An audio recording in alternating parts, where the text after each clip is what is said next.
Hello students, a very warm good morning to all of you. आप सभी का स्वागत है हमारे फर्स्ट डाउट सॉल्विंग क्वेश्चन में। And you can see the question. In photo electric effect the work function is 3.5 electron volt. The emitted electrons can be stopped by applying a potential of minus 1.2 volt. Then four options has been given.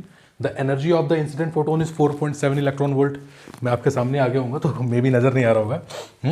The energy of the incident photon is 4.7 electron volt, या फिर energy है 2.3 electron volt. Third option है if higher frequency photon be used, मतलब ज्यादा frequency का photon use करेंगे so photo current will increase. तो मैंने इंक्रीज के लिए सिर्फ एरो का साइन बना दिया है। वैसे ये क्वेश्चन टाइप्ड स्टेज में आपके पास होगा तो आप क्वेश्चन देख सकते हैं, नो डाउट। ठीक है, when the energy of photon is 3.5 electron volt photo current will be maximum. ठीक है, तो क्वेश्चन समझते हैं बच्चों। क्वेश्चन क्या है? फोटो इलेक्ट्रिक इफेक्ट का ये क्वेश्चन है और ये बहुत बहुत जबरदस्त टॉपिक होता है नीट और जेई के अंदर, और बिल्कुल इसमें से जबरदस्त क्वेश्चन आप स्कोर कर सकते हैं। इजी कॉन्सेप्ट्स हैं, easy to solve the questions, but concept समझना बहुत जरूरी है। तो सबसे पहले तो एक बात समझिए, फोटो इलेक्ट्रिक इफेक्ट में वर्क फंक्शन दे रखा है 3.5 electron volt. We all know that work function जो होता है, जिसे हिंदी में कार्यफलन कहते हैं, this is the property of the surface. ये सतह का गुण होता है और किसी चीज़ पे डिपेंड नहीं करता, टेम्परेचर पे करता है, बट वो थोड़ा और हायर कॉन्सेप्ट्स में आ जाता है, बट समझ सकते हैं इस बात को। तो वर्क फंक्शन 3.5 इलेक्ट्रॉन वोल्ट, यानी इतना तो भाई क्या कहते हैं कि इतनी आपको एनर्जी तो भाई उसमें देनी पड़ेगी ताकि इलेक्ट्रॉन्स को निकालना पड़ेगा। ठीक है, अच्छा, जो इलेक्ट्रॉन निकल रहे हैं उनको रोकना है -1.2 वोल्ट। वेल, ये स्टॉपिंग पोटेंशियल है, हम सब जानते हैं। जब इलेक्ट्रॉन्स कैथोड से निकल के एनोड की तरफ भागते हैं तो हम लोगों को फोटो करंट मिलता है, फिर हम उन इलेक्ट्रॉन्स को रोकने की कोशिश करते हैं। तो हम क्या करते हैं, एनोड का नेगेटिव पोटेंशियल, अगर आपने कॉन्सेप्ट पढ़ा हो तो आप जान रहे होंगे कि भाई जब इलेक्ट्रॉन्स हैं वो तो लोअर टू हायर जाते हैं, हम क्या करते हैं, उनको रोकने के लिए इसको कम करते हैं, कम करते हैं, कम करते हैं, कम करते हैं, और पोटेंशियल डिफरेंस जीरो कर देते हैं। बट फिर भी बहुत फास्ट इलेक्ट्रॉन्स ऐसे होते हैं जो अभी भी इस पर पहुंच सकते हैं, इस वाली प्लेट पे आ जाते हैं, हम इसे और नेगेटिव करते हैं। तो हम क्या करते हैं, इतना नेगेटिव इसको कर दो कि फास्टेस्ट इलेक्ट्रॉन भी उस तक ना पहुंच पाए। That is called stopping potential. ठीक है, अरे इलेक्ट्रॉन्स मेरी तरफ आ रहे हैं और मुझे उन इलेक्ट्रॉन्स को रोकना है, तो मैं क्या करूंगा, मैं ये करूंगा कि जो सबसे तेज स्पीड वाला इलेक्ट्रॉन है, फास्टेस्ट इलेक्ट्रॉन, उसको रोकने का जुगाड़ कर लो। अब वो रुक गया तो ऑटोमेटिकली सारे रुक गए। That negative potential is called stopping potential, निरोधी विभव बोलते हैं। -1.2 इलेक्ट्रॉन वोल्ट, माइनस इसीलिए कि आपको उसको रोकना है तो अपोजिट डायरेक्शन में लगाना पड़ रहा है। ठीक है, energy of the incident photon, अब इन ऑप्शन में से एक ऑप्शन आपको सेलेक्ट करना है बच्चों। तो आप खुद बताओ कि energy of the incident photon is 4.7 होगा क्या?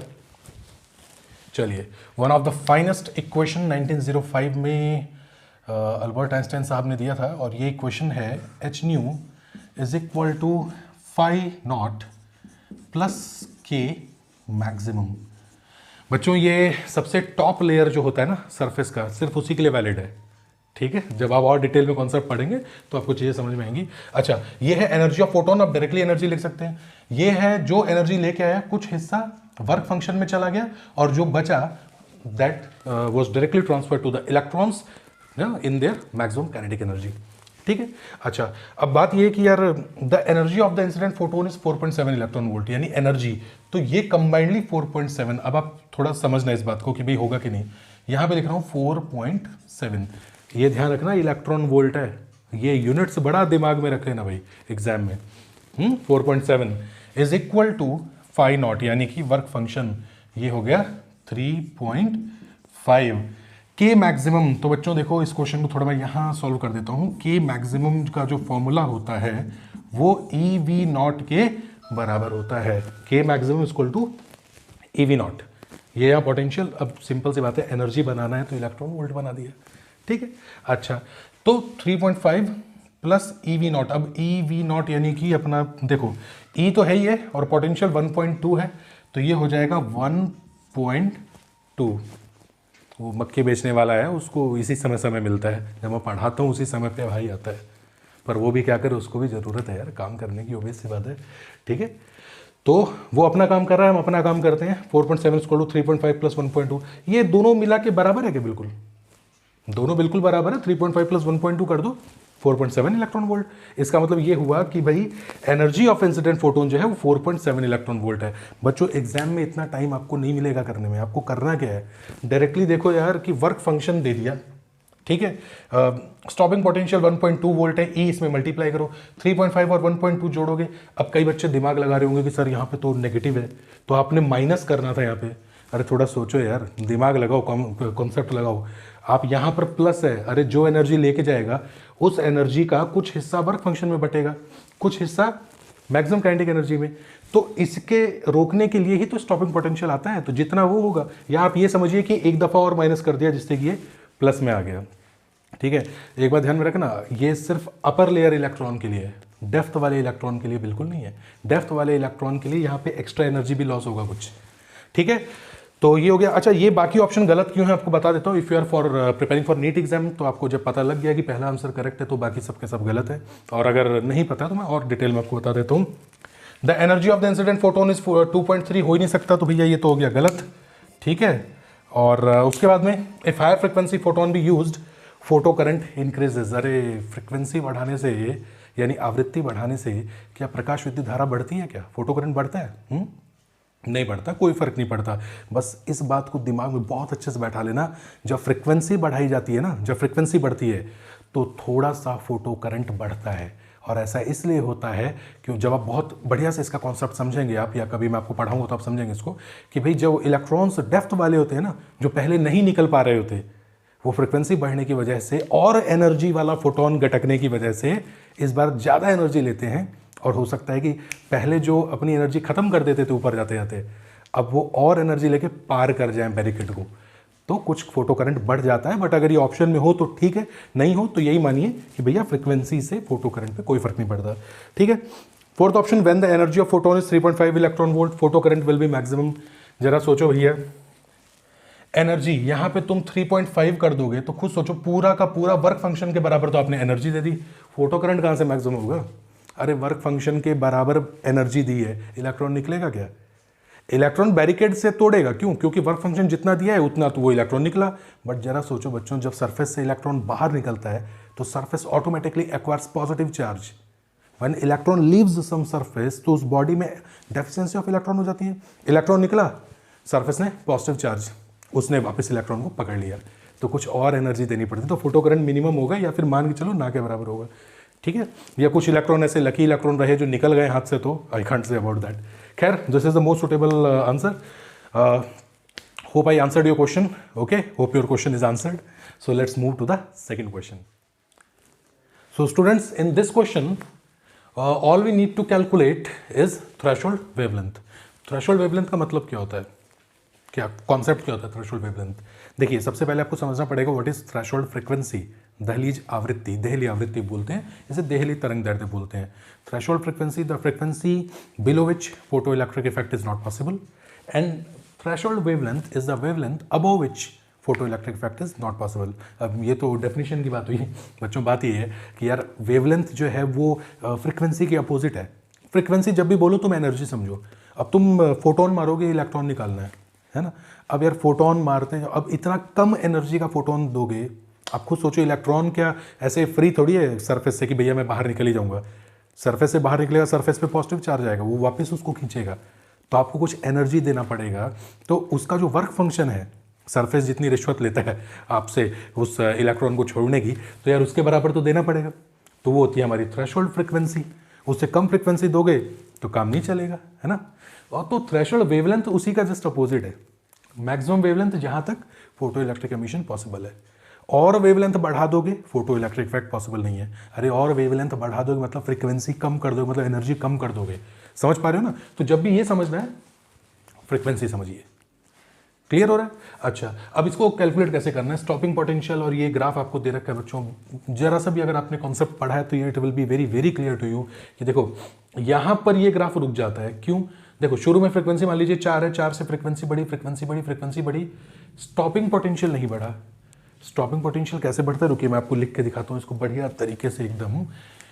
हमारी फोटो इलेक्ट्रिक इक्वेशन जो है आइंस्टाइन साहब की, वो है एच न्यू, जो कि एनर्जी ऑफ फोटोन है। ये दो हिस्सों में बढ़ती है, एक होता है कार्यफलन यानी कि वर्क फंक्शन, और एक होता है इलेक्ट्रॉन की अधिकतम गतिज ऊर्जा विच इज के मैक्सिमम। ठीक है। अच्छा, वैसे इसको चाहे तो एच न्यू नॉट भी लिख सकते हैं, ध्यान देना बच्चों। ये जो H nu is equal to H nu naught, अरे वर्क फंक्शन भी तो एनर्जी है, और ये न्यू नॉट क्या है, कार्यफल है ना, क्या है, थ्रेशोल्ड फ्रीक्वेंसी है। और के मैक्सिमम इसको आप लिख सकते हैं ई वी नॉट, ठीक है, ये वी नॉट जहाँ पे स्टॉपिंग पोटेंशियल है। चलिए, तो अब क्या है, इस क्वेश्चन में हमें ग्राफ बनाना है वी नॉट और न्यू के बीच में। तो इसको इस तरफ ले आओ तो हो जाएगा E V naught is equal to H nu minus, अब इसको फाइव लिख दो चाहे एच न्यू नॉट लिख दो, जैसा तुम्हारा मन करे, जैसा एग्जामिनर साहब ने पूछा, डजेंट मैटर। अच्छा, so V naught is equal to E से डिवाइड कर दो तो H upon E nu minus यहाँ पे H nu naught upon E हो जाएगा, ठीक है ना। क्वेश्चन में कैसे लिखा, ई वी नॉट एक तरफ ले, एच न्यू नॉट इधर आ गया, ई डिवाइड में आ गया। बच्चों अब इसकी y is equal to M X plus C से कंपेरिजन कर दो तो y is equal to M X plus C. अब हालांकि आप सोचोगे सर इतने आसान क्वेश्चन को इतना डिटेल में क्यों बता रहे हो, डिटेल में बताना जरूरी है कि कल को ग्राफ में आपसे ये भी पूछा जा सकता है कि व्हाट इज द स्लोप। तो अगर स्लोप पूछा जाए तो कोई दिक्कत नहीं है यार, थीटा लगाओ, tan theta is equal to perpendicular upon base, और टेन थीटा स्लोप होता है, और ये देखिए x का मल्टीपल m, यही तो टेन थीटा होता है, h अपॉन e, है ना।